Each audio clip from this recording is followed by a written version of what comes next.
ఈరోజు ఇంటిగ్రేషన్లో మరికొన్ని ప్రాబ్లమ్స్ చేద్దాం. Integration of e power X F of X plus F dash x dx.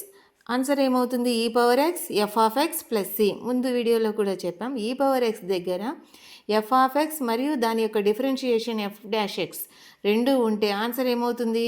ఈ power X F of X plus c అనేది answer అవుతుంది. కొన్ని questions ఈ ఫార్ములాను బేస్ చేసి చేద్దాం. E power x secant x plus secant x tan x. దీంట్లో secant x అనేది ఎఫ్ ఆఫ్ ఎక్స్ అయితే దాని యొక్క డిఫరెన్షియేషన్ ఏంటి? Secant x tan X.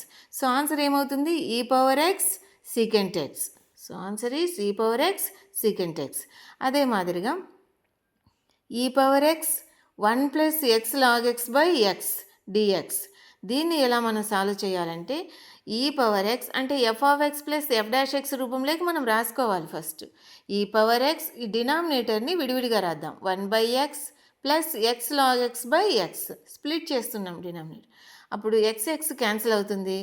Question ఏమవుతుంది? E power X 1 by x plus log x. అంటే ఇక్కడ లాగ్ ఎక్స్ యొక్క డిఫరెన్షియేషన్ 1 బై ఎక్స్.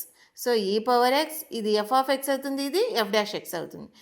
ఆన్సర్ ఏం కావాలి? E power X F of x అంటే e power x log x plus C. మొత్తానికి క్వశ్చన్కి answer ఏమవుతుంది? E power x log x plus c. Next ఇదే మాదిరి క్వశ్చన్స్ ఇంకా కొన్ని చేద్దాం. X e power x by 1 plus x square dx. So e power ఎక్స్ని పక్కన పెట్టి తర్వాత మిగిలింది ఏం రాదా? X by 1 plus x square. So దీన్ని డినామినేటర్కి అనుకూలంగా రాసుకోవాలి. న్యూమరేటర్కి డినామినేటర్కి డిఫరెన్స్ ఎంత ఉంది?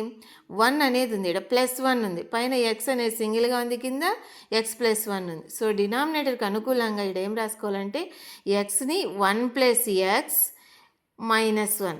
అప్పుడు 1 క్యాన్సిల్ అయిపోతుంది. మనకు కావాల్సిన ఎక్స్ అనేది ఉండిపోతుంది అన్నమాట. అందుకు న్యూమరేటర్ని డినామినేటర్కి అనుకూలంగా 1 ప్లస్ ఎక్స్ -1 అని రాసుకుంటాం. తర్వాత మళ్ళీ మామూలే స్ప్లిట్ చేస్తాం.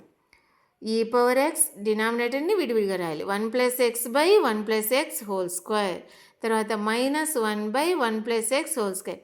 అంటే 1 ప్లస్ ఎక్స్కి డినామినేటర్ని సపరేట్గాను -1కి డినామినేటర్ని సపరేట్గాను రాస్తున్నాం. ఇక్కడ న్యూమరేటర్కి డినామినేటర్కి ఒక 1 ప్లస్ ఎక్స్ క్యాన్సిల్ అయిపోతే న్యూమరేటర్లో 1 ఉంటుంది, డినామినేటర్లో ఒక్క 1 ప్లస్ ఎక్స్ మిగులుతుంది అన్నమాట. So 1 by 1 plus X -1 by 1 plus X whole square. ఇది ఎఫ్ ఆఫ్ ఎక్స్ అవుతుంది. 1 బై ఎక్స్ రూపంలో ఉంది. 1 బై ఎక్స్కి differentiation -1 by X square. So e power X F of X plus F dash X. So answer is e power X F of X. అందుకు e power X 1 by 1 plus X plus C. ఇదే మాదిరిగా ఇంకో ప్రాబ్లమ్ని solve చేద్దాం. E power X 1 plus X by 2 plus X whole square. ఇక్కడ కూడా న్యూమరేటర్ని డినామినేటర్కి అనుకూలంగా 1 plus ఎక్స్ని 2 plus X రాసుకోవాలంటే ఏం చేస్తాం? 2 ప్లస్ ఎక్స్ -1. అప్పుడు 2లో 1 పోతే 1 ప్లస్ ఎక్స్ సరిపోతుంది అన్నట్టు. సో 1 ప్లస్ ఎక్స్ని మనం ఏం రాస్తున్నాం? 2 ప్లస్ ఎక్స్ -1గా రాసుకుంటున్నాం. మళ్ళీ మామూలు డినామినేటర్ని స్ప్లిట్ చేస్తున్నాం. E power X 2 plus X by 2 plus X whole square -1 by 2 plus X whole square.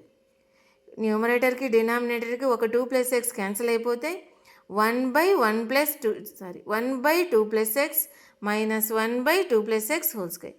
మళ్ళీ e power X F of X plus F dash X. Answer is e power X F of X. E power X 1 by 2 plus X అనేది మనకు answer అవుతుంది.